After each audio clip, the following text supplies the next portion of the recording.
Hi friends, कसे आहेत? बरे आहेत ना? मी बरी आहे. हे बघा, मी हे मासे घेतले होते, तारले आणि हे सवनाळे म्हणून.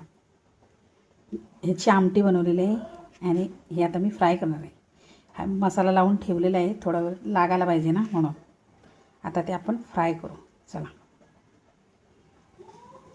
हा रवा घेतलेला आहे, ते आता लावून घेऊया आपण असं मसाला. हे बघा, कढाई ठेवलेली आहे, तेल पण टाकलेलं आहे, गरम झालेलं आहे. बघा, अशा प्रकारे घालू आपण. दुसरा पण असाच रवा लावायचा आणि असं भाजत टाकायचं. बघा, हे पण एवढे मी भाजत टाकलेले आहे. बघा, बघू शकता तुम्ही. आणि एवढे मी रात्रीसाठी फ्राय करायला ठेवले. बघा, ही मी माशाची आमटी बनवलेली आहे, त्याला उकळी यायला आहे. बघा, खतखत असं चांगलं. हे बघ, मी सवनाळे घेतले होते ना, त्याची आमटी बनवली. चला दाखवते मी काय काय जेवण बनवलेलं आहे. हे बघ, मी भात बनवलेला आहे, मी ही आमटी, हे मासे फ्राय, ही तांदळाची भाकरी बनवलेली आहे. हे बघा, आणि किती मऊ आहे बघा. आणि ही वांग्याची भाजी बनवलेली आहे. बघा,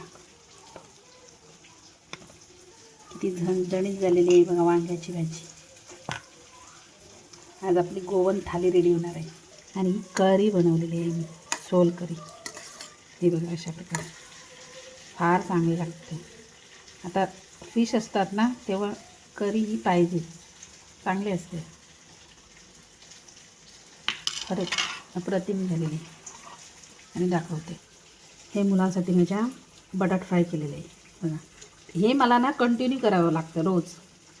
घेतलात. आणि मी होममेड हे पापड बनवले होते ना, ते फ्राय करून मी पिशवीमध्ये घालून ठेवलेले आहे, कारण ते मऊ पडतात ना म्हणून. बघा, एवढं काय काय मी बनवलेलं आहे. आणि माझं प्लेट पण तुम्हाला दिसेल ना, मी काय काय बनवलेलं आहे. चला, हे पहा, एक साईडीने परतून घेतलेलं आहे, तर दुसरी साईड पण परतून घ्या. हे पहा, आपलं फिश रेडी झालेलं आहे. आता आपण ते प्लेटमध्ये काढून घेऊ. बघा, एकदम कुरकुरीत फ्राय झालेलं आहे. घेतलं, ते छान फ्राय झालेलं आहे. हे दिसायला छोटे दिसलेत ना, तर ते टेस्टी असतात फार. चला, काढून घेऊ. आपली प्लेट पण रेडी झालेली आहे, दाखवते तुम्हाला. चला थांबा. ही पहा, आपली प्लेट रेडी झालेली आहे. मी काय काय बनवलेलं आहे दाखवते तुम्हाला. ही मी तांदळाची भाकरी बनवलेली आहे. हे आता मी फिश फ्राय केले ना, ते छोटे हे तारले